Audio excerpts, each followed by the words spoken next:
Assalamualaikum warahmatullahi wabarakatuh. Bismillahirrahmanirrahim. Alhamdulillahirabbil alamin. Allahumma shalli ala sayyidina Muhammadin wa ala alihi wa sahbihi ajma'in. Amma ba'du.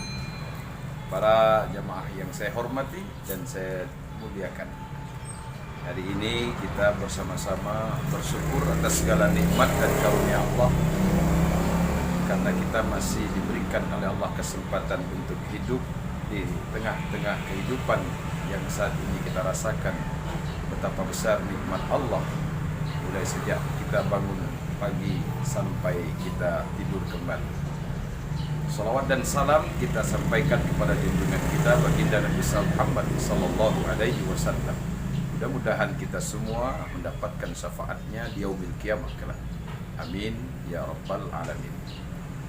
Pada pertemuan kali ini, mari kita bersama-sama berdoa kepada Allah. Mudah-mudahan Allah senantiasa menurunkan barokah kepada kita, kepada keluarga kita, sehingga kita bisa mendapatkan kebaikan dari hari ke hari. Para jamaah yang saya hormati, kebaikan-kebaikan itu sungguh banyak sekali Allah berikan kepada kita.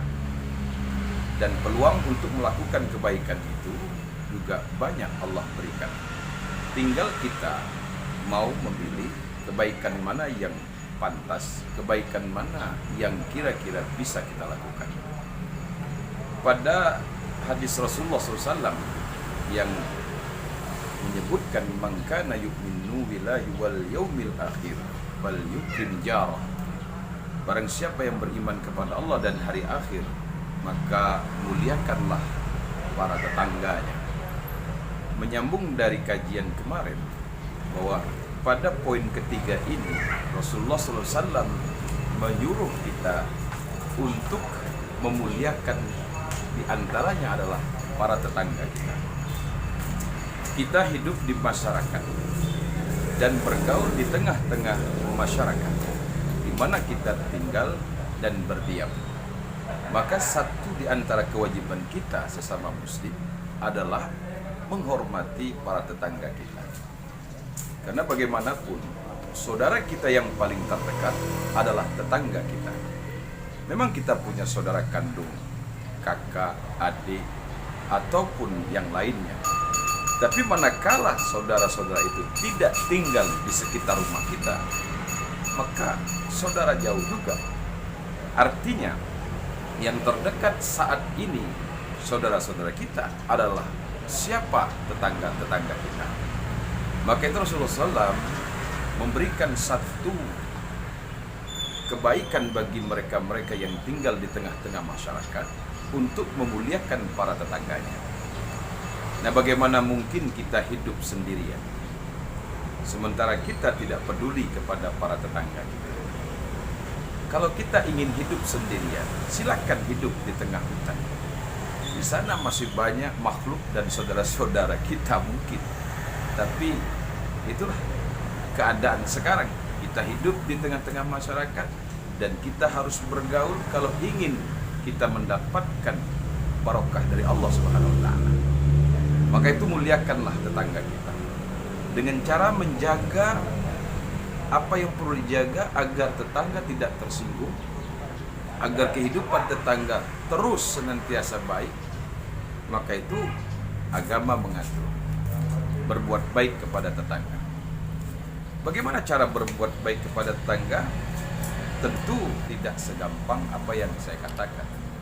Tapi kalau kita berniat baik, berusaha untuk memulai kebaikan itu, insya Allah Allah akan memberi kemudahan.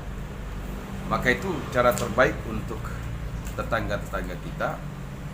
Dari posisi rumah kita, kita harus tahu di mana letaknya. Jangan sampai bangunan rumah kita mengganggu bangunan rumah atau tanah tetangga. Begitu pula tanaman yang kita tanam. Manakala kita menanam, sebut saja pohon pisang atau pohon-pohon yang lain, jangan sampai sampahnya jatuh ke tanah tetangga. Ironi dan menyedihkan, saat kita memiliki pohon yang tinggi dan rindang, kita menikmati buah hasilnya, sementara sampahnya diberikan kepada tetangga. Maka itu berhati-hatilah dalam kehidupan berumah tangga. Karena persoalan-persoalan yang terjadi di tengah-tengah masyarakat, banyak di antara tetangga satu dengan tetangga yang lain tidak berteguran. Oleh sebab kenapa? Tidak bisa menjaga dan tidak bisa saling hormat, menghormati dan menghargai. Maka itu hal yang sekecil apapun kita harus bisa menjaga perasaan tetangga. Cucuran air seng genteng ketika hujan jangan sampai menyentuh tanah tetangga. Karena terus terang, kalau kita ketemu dengan tetangga yang baik, tidak menjadi masalah dan persoalan. Tapi terkadang kita ketemu dengan tetangga yang kurang baik, kurang ngerti, dan ditambah lagi orangnya temperamen, sudah terjadilah pertengkaran. Nah, sebelum terjadinya pertengkaran, sebelum terjadinya hal-hal yang tidak diinginkan, maka mari kita menjaga di antara perasaan para tetangga kita. Dari mulai kita membangun rumah, harus tahu bagaimana supaya menjaga perasaan rumah dan tetangga kita. Dan selainnya, kalau perlu kita bisa membantu, bantu tetangga. Ada makanan, kita beri makanan. Ada minuman, kita kasih minum. Intinya, sesama tetangga harus saling menjaga perasaan satu dengan perasaan yang lain. Insya Allah, kalau ada kebaikan-kebaikan di sekitar rumah kita, maka barokah Allah akan turun di dalam kehidupan kita. Inilah mungkin sekelumit hal yang perlu kita ingat-ingat dalam kehidupan kita berumah tangga dan juga kehidupan bermasyarakat. Mudah-mudahan ada manfaatnya. Mohon maaf atas segala kekurangannya. Wallahu muwaffiq ila aqwamit thoriq. Wassalamualaikum warahmatullahi wabarakatuh.